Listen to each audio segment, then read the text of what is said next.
Hey everyone, welcome back to the channel. It's Adam Ratliff with Adam's So Fun, and today we are continuing our series of playing in ProStitcher. So we're going to jump in. I think today we're going to talk about the File tab, and a lot of you probably know what's going on there, but we're going to talk about the difference between when you open a design and a workspace and an area, and we're going to do File, Edit, and Area. I don't do much in Edit, so I'm going to show you what the duplicate button does and how to clear your history. Other than that, it's cut, paste, and copy. So there might be one more thing. Oh, undo, redo, and edit. But you know what? They're right there on the side of your screen at the quick access tool. So don't need to spend time on that. I'm so excited. If you follow me on Facebook, I went live today because I got the most wonderful package in the mail. I love getting my mail. My favorite part of the day is going to the mailbox. I don't know, weird. It's like that since I was a kid.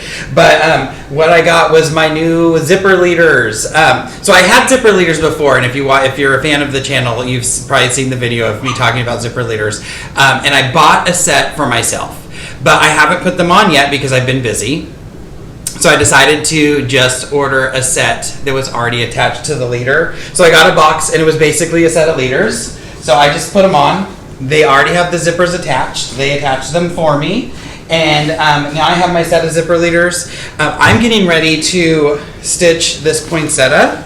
This is like a dream big, but it's a poinsettia flower instead.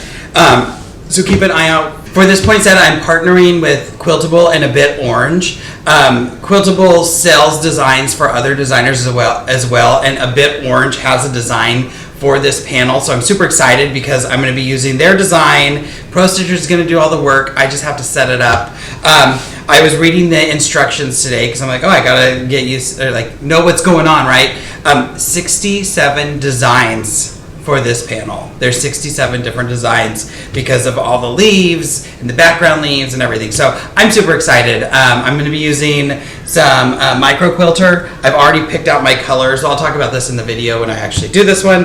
But 100 weight thread, because that's what they suggest. So this is going to be the first one I'm doing that has some really, really dense stitching. The other designs on the Dream Bigs didn't have super dense stitching, so I got to use a real thick thread and see the thread and have that actually be part of the elements of the quilt, where this one I want the thread to just kind of disappear and just see that texture it's going to make. So I'm very excited. I don't know if you can tell, I've already attached my zippers. I just pinned my zippers on earlier, so when I'm ready to start videoing for that next, I can just zip everything on. My batting's laying out. I'm just excited. I'm excited to have my long arm back, and I can walk around my room. Like you saw this a week ago, I couldn't walk around anywhere. So let's see what's new. I'm going to be in Texas for the next month.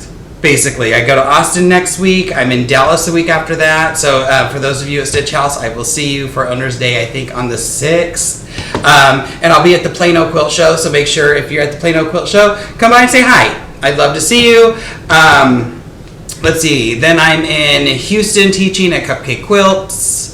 And then I'm in Houston at Quilt Festival. So I'm all around Texas in October. I'm very excited. It's going to be a very busy month, but it's doing what I love, you know. So without further ado, we're going to jump into ProStitcher, and I'll see you back here at the end of that. Hello, everyone. Welcome back to Playing in ProStitcher. And today we are going to go through the File tab, the Edit tab, and the Area tab. We've already talked about the screen. We've talked about what all these buttons on the left do, our quick access tools and our select tools.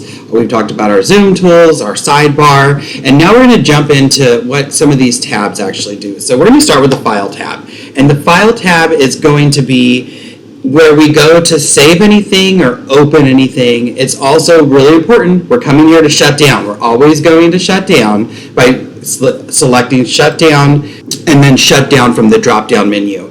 If you are working in Simulator and you're working on your computer, when you are ready to shut Simulator down but you still want to work on your computer, we want to exit to Windows. It's just like having this on your tablet. You want to treat this just like your tablet. You can, if you hit shut down here, it shuts down your computer, so be aware. So just if you hit exit to Windows, then that will close the program and put you into your Windows and you can do your other stuff. You also come here to update your your file. So let's start with update, because a lot of you are very unsure on how to update and what's going on. So I am on my computer. I've downloaded the update to this computer, but for the purposes of showing you how I would be doing this at my tablet, I put that update file onto a USB stick. The USB stick is in my computer. So now when I go to that update, I'm going to show you what you're going to be doing at home. So I'm going to select update, and it's going to bring this pop-up. And yours is going to pop up to the C drive because this is where your designs are. Mine popped up to where I last opened something, and I wanted to make sure my update was there. So when you get this, so you can see your C drive, but if I scroll down, and I'm scrolling down on this left side of this pop-up screen in the actual files side. So I can scroll down, and down here, oh, you probably can't even see that. Let me put this up.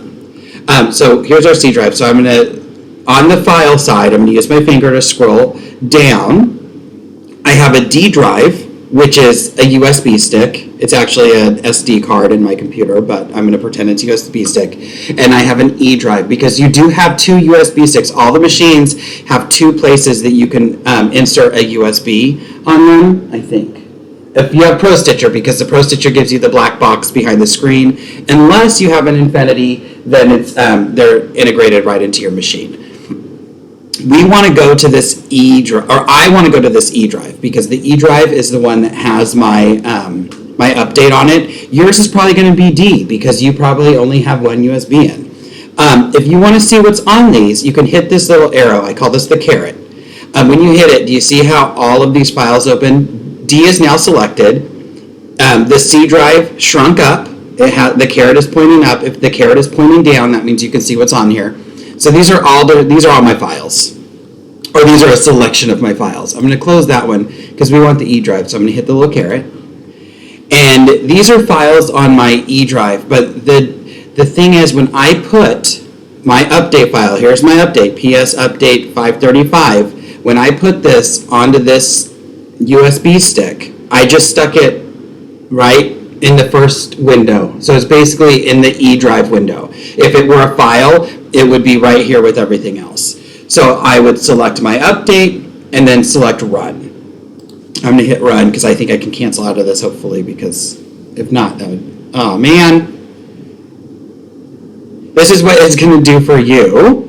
And let's see what's going on. It's checking my premium version. It's probably gonna say you have this version. All right, so this is what yours is gonna look like.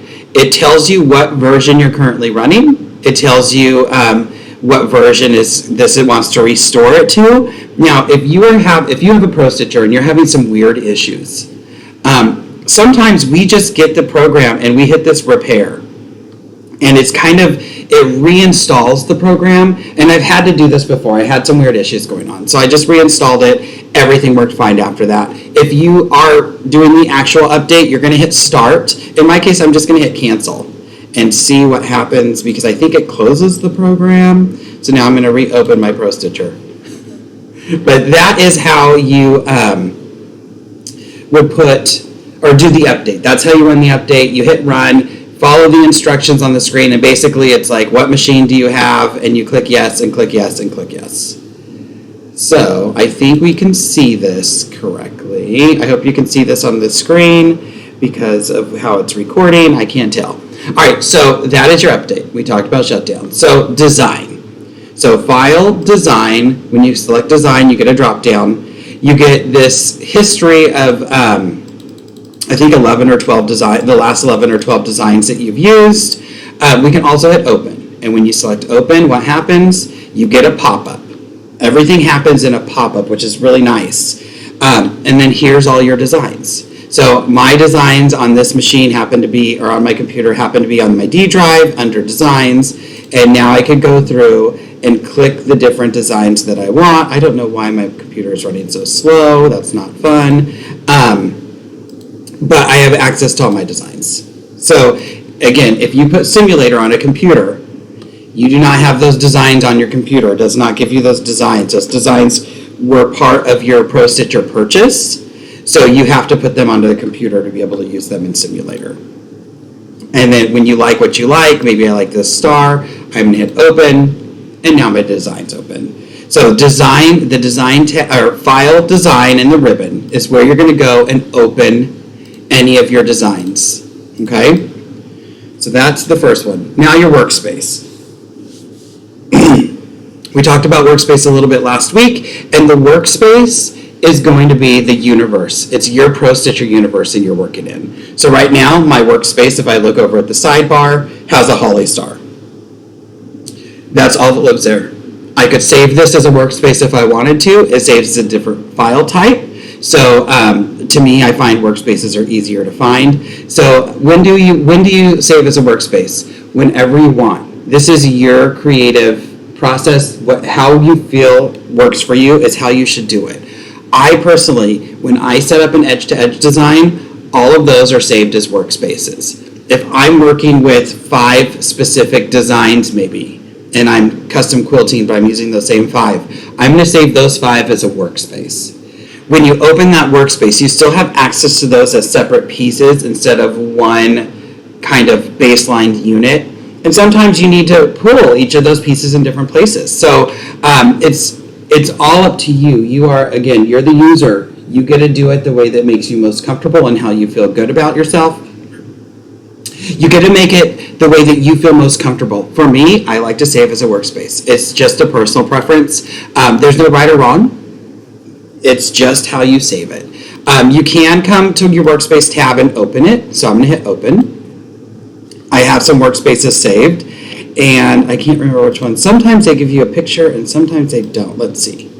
So this was a workspace I was working on, and this is just an edge-to-edge. We can see that my design is 85 by 96. I can select my area, 85 by 96, and I can see that I have the holly star, the area, and my repeated circles that I don't think I had baselined. So I just baselined them again. I can't remember.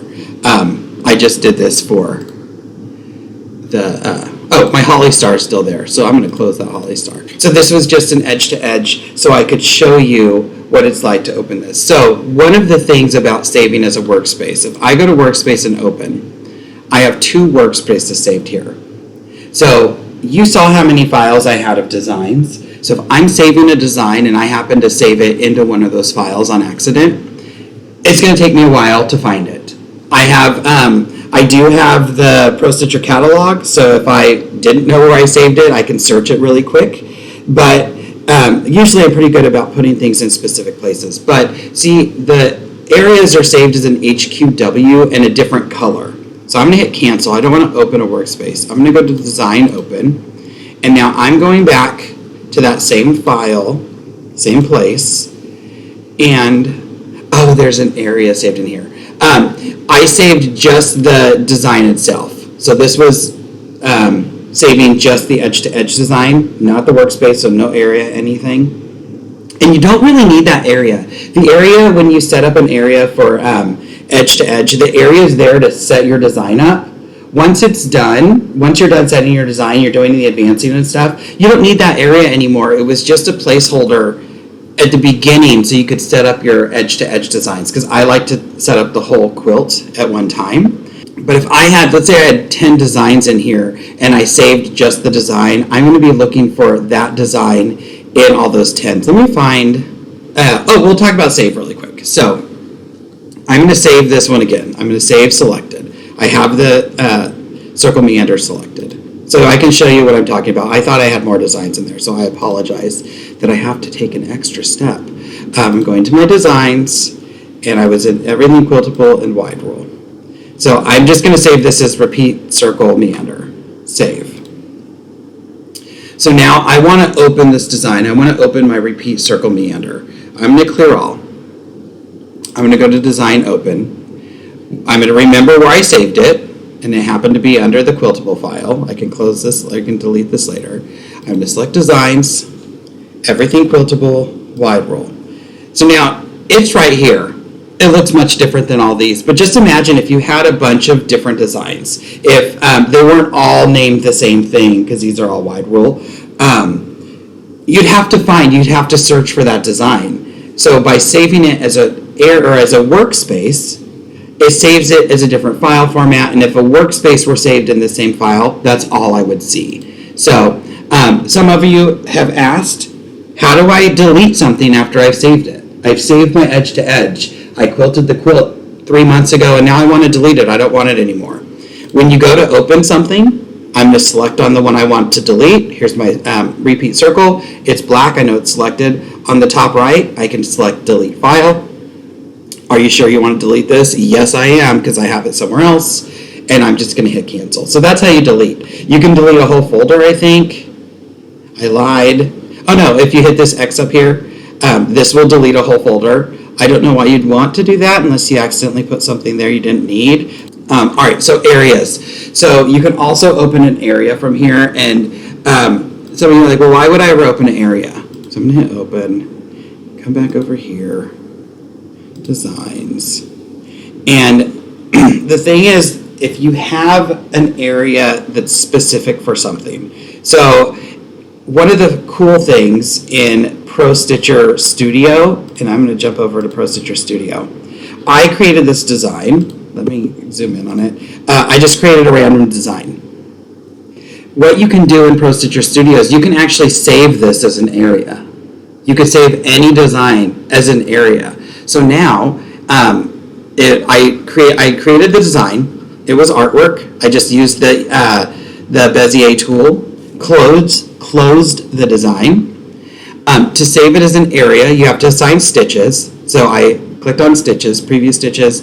I always watch the stitch out to make sure that I did make stitches, because if I didn't make stitches, it wouldn't save it correctly. And now I'm going to go to File, Save As. Sorry, my dog heard something. Or I can't remember what I named it, but whatever. I'm not really going to save this one because I've already done it. But if you click this little caret here to the drop down, these are all the different file types you can save. And you can only use these. You can save CS2 anytime.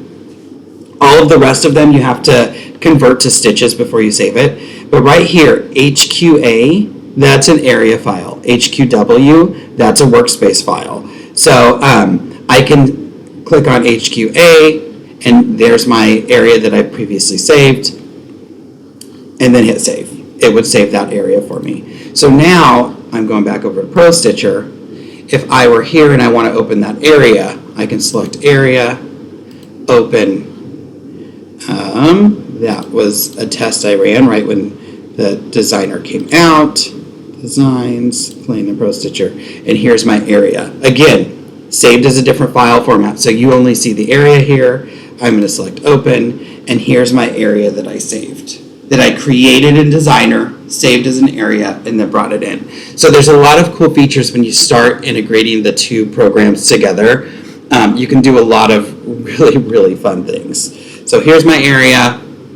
If I were to open that workspace, I don't know if, let's try something.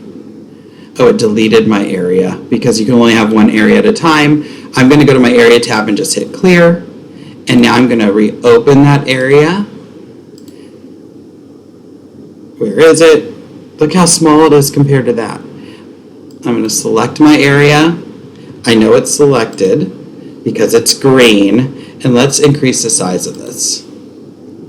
So anytime your area is selected, it's green. I'm just going to resize this. And let's just make it like 20. This will be faster.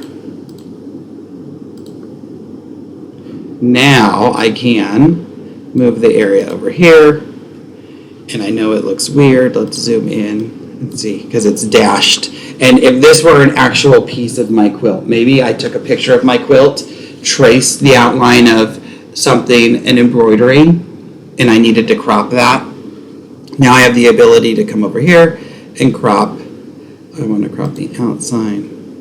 Those matches. And now I've cropped out that one little piece. So again, lots of things you can do when you start using the programs in tandem. I'm really bad about staying on track. I don't know if you've noticed. So design tab, we're going to open our designs. Workspace, we're going to open our workspaces. Area, we're going to open areas. Save. Now we have this design here. I've changed it. I can save selected, which will save only the pieces that you currently have selected. So right now there's an edge to edge. If I select this, it's only going to save that edge to edge design. I can save the workspace, which is going to save everything that lives in my universe. If I had 100 designs there, it's going to save all 100. Right now I have one design because it's baselined, and an area, so it would save the design in the area. Or I could just save the area. So you have options. You can do different things when you're saving. And again, you're going to find the one that works best for you, and that's what you should stick with. And then we have the close button. So let's, I'm going to clear this all, and I'm going to open a different workspace.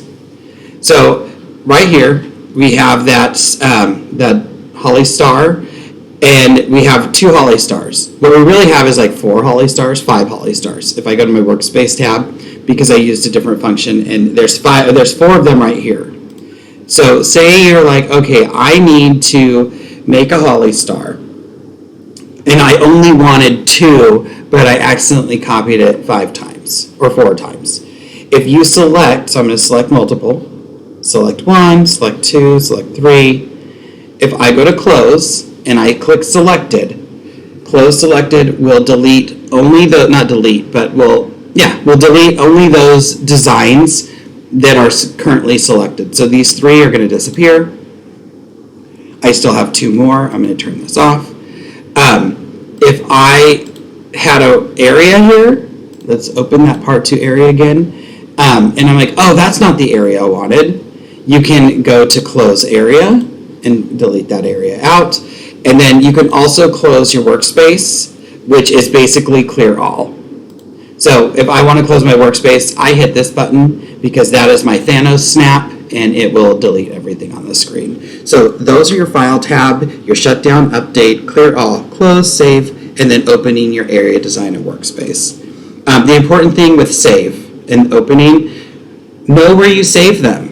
It's really important that you save somewhere that you know. So if you have never saved a design and you're going to start doing it, so you have this star and we want to save it. We're going to hit save, selected. Here's your pop-up. Here's your pop-up. So first thing, we need to know where we're going to save it. So I'm going to go to my C drive and go back into that file that I've been playing in ProStitcher. Maybe you just want to put it in your designs file. Actually, let's do that. So C drive. If you click design, so my design file is green and it is scrunched up. The arrow is up. If I hit this plus sign, it's going to make a new folder in that design file. So I'm going to hit this plus, and we're going to say, that's not how you spell plain. I have to tap the screen. P-L-A. Plain in PS. So I just named it. I just tapped the screen because it's easier than using the mouse. I'm going to hit create. And now you'll see that the design file has opened and expanded. And at the very bottom, it says plain in PS. Now if I move it up and move it back down, plain in PS usually does not stay at the bottom. Oh, I think it cancel out of this. I'm going to cancel out of that. And now I'm going to hit save selected again. And I come back to that same place. And it will put it now in alphabetical order.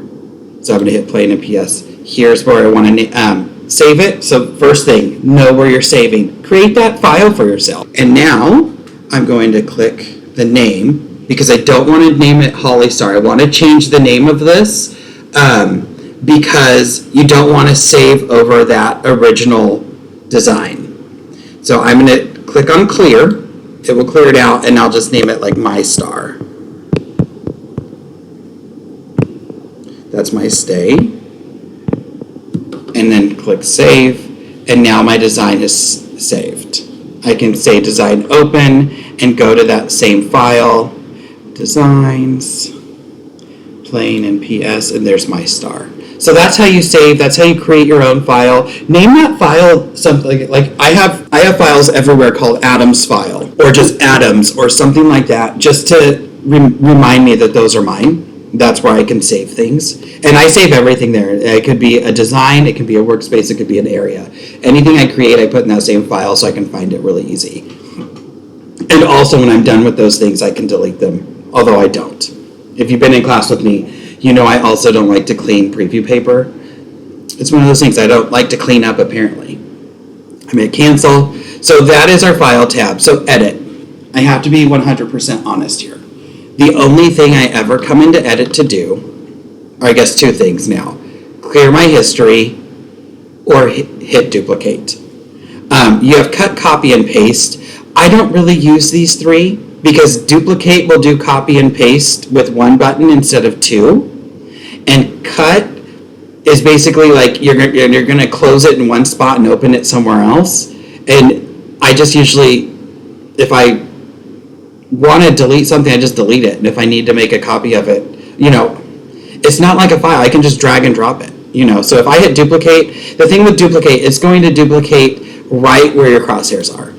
So I've just made a copy, but you can't tell. If my crosshairs are over here, let's put them over here, and I hit duplicate, it makes that copy wherever your crosshairs are. So if I click on workspace, which here's the workspace tip, you can always see what's living there, and you can select them to see, do you see how the outline didn't move? So if I click here and click here, the dark line is moving, but if I click these two, it's not moving. And it's only because they're right on top of each other. So I can just go close one of those. Maybe I only needed 3. So undo and redo are right here in my quick access tools. So I don't use them. If I needed that design back, I could hit undo, and it's going, or I guess I have to hit undo twice, and it's going to bring my fourth one back. So undo is your best friend, redo is your best friend. Clear all, it's in my file tab, so I usually just hit it there. And then the other one is history, and history is going to be, ProStitcher logs all of your keystrokes. So if you are setting up an edge to edge, or anything, if you're setting up anything, that mostly edge to edge, if you're getting that, there's like a design buffering or something buffering glitch, not a design buffering pop-up. There's something going on that it's using too much brain power.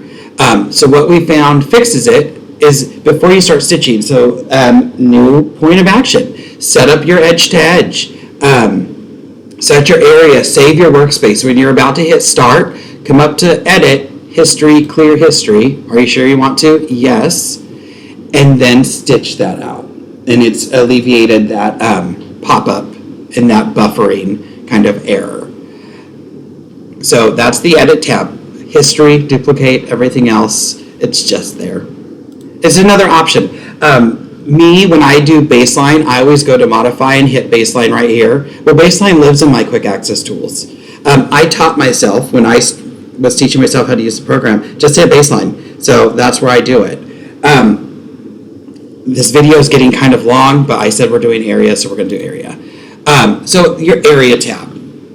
This is where we're coming to create areas. You can open an area from here. So the one thing with this area, so I'm in the area tab, I'm going to hit file. A lot of people will do this. They'll hit file and hit open, and they'll be like, oh, I want to open a quiltable design, and there's nothing here. And then they go, no, wait, oh my gosh, all of my designs are empty. I'm in my PS designs. Everything's gone. I deleted everything. I'm the worst person ever.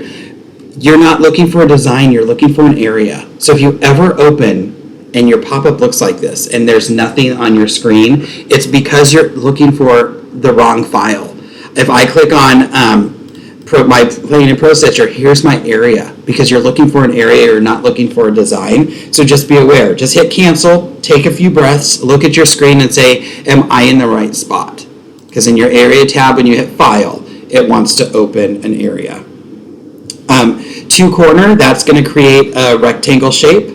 So I'm going to move my crosshairs to where I want, two corner, move my crosshairs to the other place, two corner, and now I have my rectangle shape. When you create an area, you see the size on the side. I can change that size. Maybe I want this to be, actually let's do 8, not 128, 8 by 9. So you can change the size of your area by using your sidebar. You can also select your area, and anything you can do to an area or to a design, you can do to an area when it's selected. So you have to be careful, because that means you can also drag and drop it. But if I go to my modify tab, and when we get into modify, you'll see what all these do. But I can rotate my area. Now you'll see it turned into a dashed line. Anytime you edit an area, it turns into a dashed line. So just keep that in mind. If your area is all of a sudden dashed, it's because you have changed it, and most likely you've drag and dropped it on accident. But you can use select to select it. You can tap on the area to select it. You can clear your area. Oops, I don't want it. Oh, I didn't mean to do that. Undo. You can always get it back. Let's see, clear. So rubber band area. Well, let's do rubber band area last. Multi-point. It's just you're going to go to a point. Maybe I want my area around the star. Move. Move, multi-point, and you can create area because maybe the star is not, someone applicate this star quilt, and it's beautiful, and you want to stitch around that. Now I have my area. If the star is not appliqué, maybe you want this star, but you want an outline to it. I'm going to clear that. I can select the star. And this RB area stands for rubber band area, and it's basically if you opened a rubber band and snapped it around the design, that's what you're going to get. So I'm going to hit rubber band area, and now I get this perfect design right outside the lines. So that's how rubber band area. So keep that in mind. If you rubber band a circle, you get a perfect circle. If you rubber band a apple core, you get an Advil liquid gel. You do not get an apple core block. You can see here it's not going to do anything that's concaved, so you have to keep that in mind when you're using these functions. All right, and then last but not least is Quilting Space. So this is one of the new functions, and how this works, you're going to select Quilting Space, and you'll see that it turns green, and this one actually has a sidebar for it. So I'm going to move my crosshairs like to the top left of my backing, and I am going to hit two corner. And then I'll move my crosshairs to the bottom right of my backing and hit two corner. And now it's going to give me this black box. And this black box represents the area that I can stitch inside. Does that make sense? Because this is going to be my bar at the top, and this is going to be my bar at the bottom. So if I were doing an edge to edge, because this black box doesn't move now, it's going to stay there. So I'm going to select all of these designs. Let's just baseline them together really quick. And I'm going to hit drag. No, I got to move my crosshairs to where I want them first. So maybe I need to advance this. And I'm going to hit drag. And I'm going to drag up. If this were my next row, so now we're pretending this is what I want to stitch out. I'm going to hit drop. And I see this right here, how it's going over the lines. We'll zoom in. How my design is going over that black line. I'm going to hit a bar. I'm going to hit that back bar because this quilting space represents the actual area that I'm allowed to stitch in, that my quilt can stitch in. So you'll see that as I drag and drop things, the quilting space stays where it is. It doesn't move. And it will stay there the whole time you quilt. And one thing, like, as you stitch and you stitch, that quilting space is shrinking. So if you're doing an edge-to-edge quilt for like a larger quilt, a king or a large queen or even a queen, your quilting space shrinks every time you have take up on that bar, especially if you're using multiple layers of batting and stuff. So maybe like every 3 rows or every 2 advances, change your quilt space. And to change it and to get it off, because I've also seen this on Facebook. The only way to get rid of this, because if I go to File and hit Clear All, that quilting space stays. Remember, it's there for good until you close it. So we're going to go to our Area tab, select Quilting Space, and you can, on the sidebar, you can hit Clear. And that's the only way you can get rid of it. So the Quilting Space is a great feature. The quilting space is a great feature, especially when you're just learning. A lot of people hit the bars. It happens, don't worry. We don't want to do it all the time, but it's going to happen. I've been there. I've done it in a class. It happens. But we're going to just try to be safe we're just going to try to be safe and be aware of what we're doing, so we try not to hit bars. So that is the first 3 tabs, File, Edit, and Area. When we get into Modify, we're going to start, like, one episode will be rotate, one reposition, one resize. I guess we can put resize and crop together. Oh, I don't really have to do a crop one. We've already done that. But yeah, each one will have one, because rotate has so many functions in it. And I'm just going to open something. Rotate has a bunch of functions, and reposition has a bunch of functions. So we'll spend some time so you actually know what all those buttons do. But thank you for joining me, and we'll see you back here in a second. All right, everyone. So that was a little bit in ProStitcher, and like I said, the File tab, the Area, and the Edit features. I think next week we're going to do the poinsettia. So I'll keep the playing with ProStitcher coming out. I just don't know how the sequence is going to go, because there's some actual like functional videos that I want to put out. I have this cute. Can I get to the panel? Where did I put the panel? It's way back there. I can't get to it. It's on the other side of the frame. I can't get to it. But I have a panel, and it's basically a quilt. The whole quilt is a panel, but it has a lot of borders and stuff. So I'm going to do a series of videos showing you how to do the borders, or how I would do those borders in a few different ways, and then maybe quilt the center panel piece like as an edge to edge or border to border, because that's what I would want to use there. So yeah, I have a lot of stuff coming up. So things are going to maybe get split and not just run straight through, but my channel's like my brain, and my brain doesn't work in a straight line. You've noticed that. If you've been in my class, you obviously know that. So thanks again for watching. As always, make sure you like, subscribe, and hit that bell so you're always notified when new videos drop. Like this one, I think I'll do a sequence of like one day and then one the next day, or there might actually even be 3. So when you're notified and you have your notifications on, you'll get a little message saying, there's a new video from Adam So Fun. I get those. I'm notified. What was the other thing? Make sure you follow me on social media. Adam So Fun with an SEW on Facebook and Instagram. I'm always posting things there that don't make it here. And we are almost to 5,000 followers. That's crazy. Insane to me that a year ago I didn't even have a YouTube channel, and now I almost have 5,000 followers. That's so awesome. I love that I'm able to help so many of you, and for those of you who reach out and tell me thank you and send me pictures of those projects, I love it. I absolutely love it. So that's it. That's going to be it for this video. That's it for today. At the end of the day, it's just quilting. We want to laugh. We want to have a good time. Hopefully I see some of you in October, and we'll see you in the next video, everyone. Bye.